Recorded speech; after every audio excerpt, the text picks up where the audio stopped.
welcome internet explorers. So we have left Córdoba, which is a very historic city, well worth a visit, and we are en route to Cádiz. Another historic city, this one historic for a lot of naval battles, some of which we as the British won and some of which we lost. Welcome to the long free ride.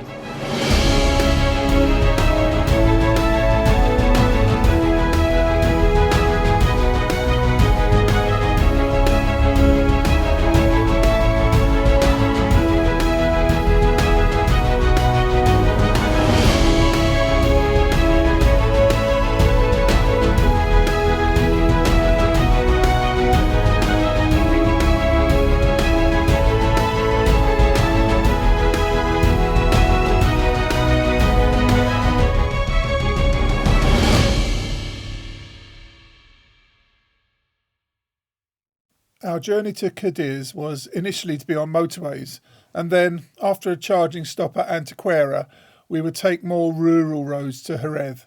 There we would recharge before heading into Cádiz. Our planning software said the distance would be 194 miles and it would take just under 5 hours, with just over an hour's charging time. At Antequera there was only one other vehicle charging, so after coffee we headed onto the country roads.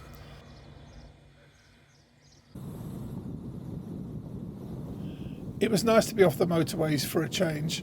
Our 360 camera didn't even end up covered in dead bugs within minutes. Although the resolution is less than the car cam we used for our Norway journey, it does allow some more funky shots, like this.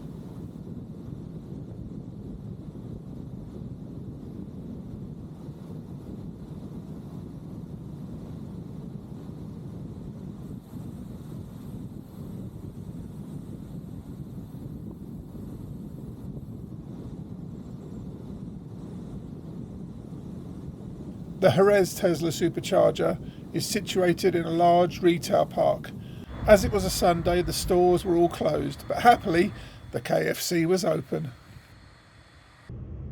Jeez, look at that, it's a piece of engineering.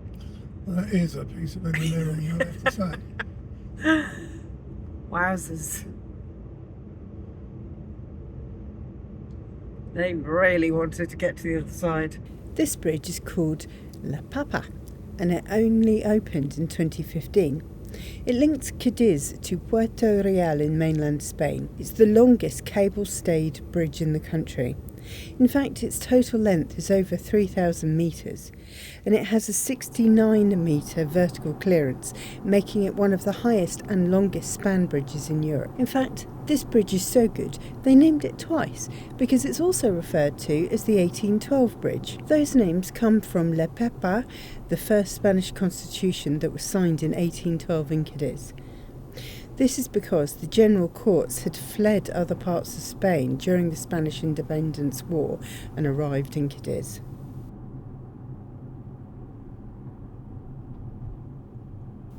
Unlike when we crossed the bridge in Tromsø, Norway, we didn't get the heebie-jeebies this time, and there wasn't much fear of crossing it because we were in the car. And this is despite the bridge's enormous scale and height.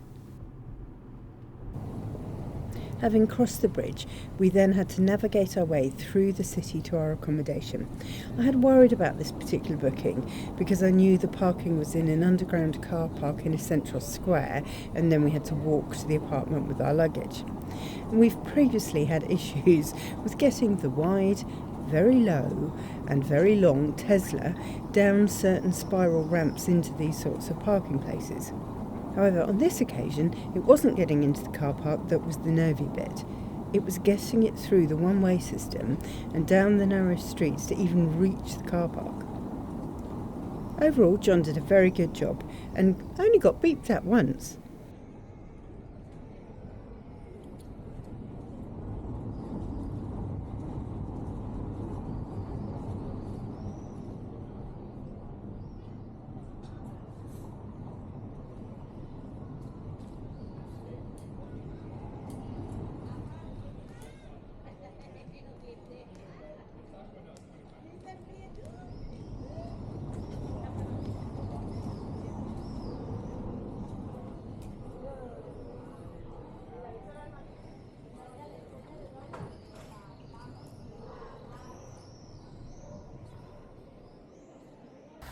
Having got ourselves settled in, we set off to explore. Walking back along the road we drove in on, we found a park that runs around the city's perimeter defensive wall. It was a nice area with outside cafes, people exercising, and fishermen hoping for a bite. One section contained a children's play park with a small lake and man-made rockery and fountain. Beyond this we could see a fortification. I knew the city had been fought over on numerous occasions, including a blockade in which Nelson was involved, which pinned the Spanish Navy in the port and blocked trade for 5 years. The Castillo de Santa Catalina is Cadiz's oldest fortification and was built 2 years after an Anglo-Dutch raid had ransacked the city in 1596. Today it houses a number of museums and exhibitions. One told the story of a major explosion that had levelled a naval facility and parts of the surrounding city. The stores of 1,500 underwater mines, 600 depth charges and 40 torpedoes that had been amassed during the Second World War exploded after some of the explosives they contained became unstable. This tragedy killed 150 people and injured 10,000, of which 1,000 were serious. The next day I was let out on my own to take photos. So, this is the San Antonio Church, built in 1667, and this square was actually where the Spanish Constitution of 1812 was proclaimed. In the 19th century, this square was considered to be the main part of Cádiz, and it attracted upper classes to live in the mansions around here. Eventually, John joined me, stopped me being David Bailey, and we wandered into town to tour the main cathedral.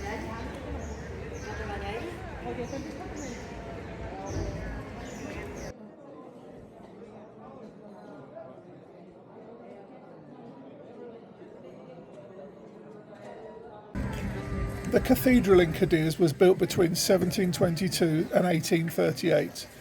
Its official name is the Cathedral of the Holy Cross over the Waters. This name reflects the trading hub that Cádiz had become during the 18th century, particularly with the Americas. Serious money was being made exploiting the Americas, and in the 18th century, nothing said wealth better than a big cathedral.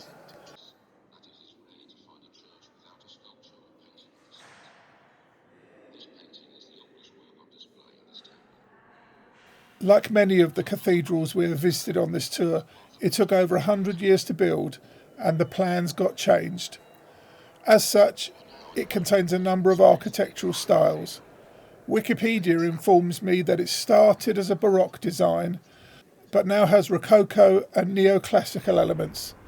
Don't expect me to know what they are.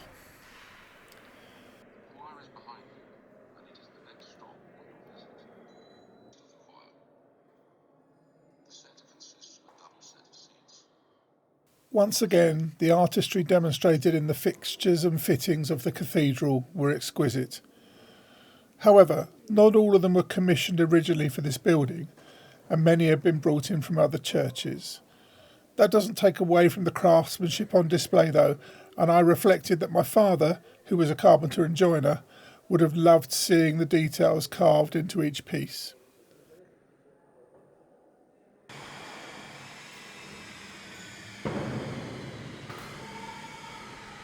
We also saw a massive silver altarpiece being cleaned, and I explained to Michelle that I suspected this was because it was going to be paraded through the streets sometime soon. Michelle had never seen this, but she was lucky enough to in one of our episodes yet to be released.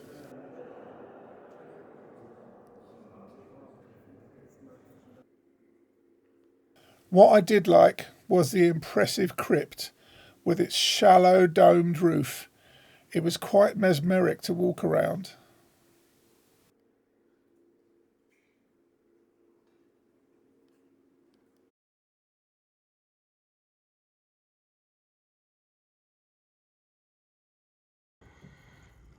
So we're climbing the bell tower to go take a look. It's just a ramp. It's a big long ramp, which in some ways is easier. Yeah. And the thing I like is there's not too many windows to look out of, so you don't get that sort of heebie-jeebies. You can just focus on walking up the ramp. There is a rope passing you. It didn't say no asthmatics though, so we should be all right. There was a sign of a heart with a plaster on. There was a sign of a heart with a plaster on. Oh, well. Keep going, love. 2/3 of the way now. The ramp eventually gave way to a small number of stairs right before you came out onto the roof terrace. It really does have an amazing view over the city. At this point, you're 40 metres up, that's 131 feet high, and we were lucky that the sun was shining and the sky was a brilliant blue. You can even see La Pepa Bridge in the distance. However, those cathedral bells sound every 15 minutes, and John had insisted on a selfie right underneath one. I, to be honest, didn't want to be anywhere near that bell when it sounded. So eventually I got John to put away his new toy and we headed back down the stairs to the ramp and made a safe but hasty retreat. Stepping back even further in time, our next visit was to a Roman amphitheatre. Even though it was only discovered in 1980, the theatre dates back to the 1st century BC and could seat up to 10,000 people, making it one of the largest in the Roman Empire.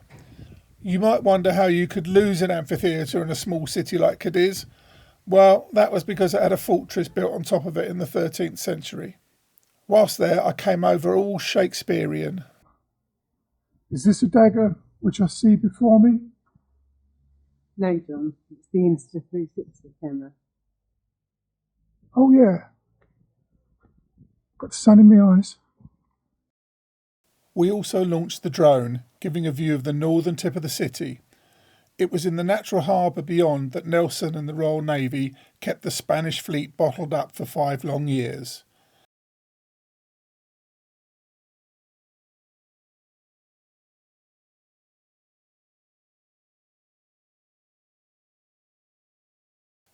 However, it wasn't long till the gulls became interested in the drone, so I had to land before they took revenge for our blockade all those years ago.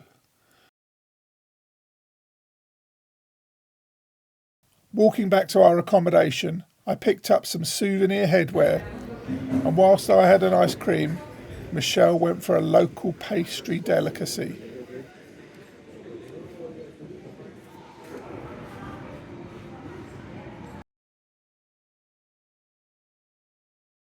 The stats for this episode are very exciting because it turns out we've gulped down more than 1 megawatt of Elon's juice.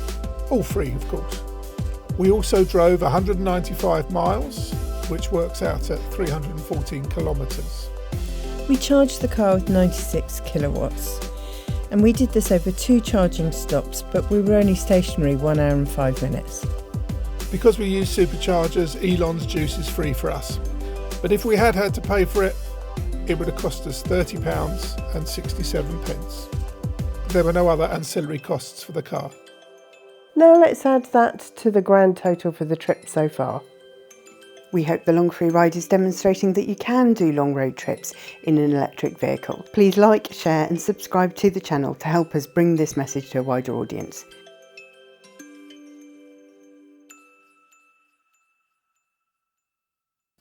Next time on the long free ride, we visit a small city with the world's largest bull ring.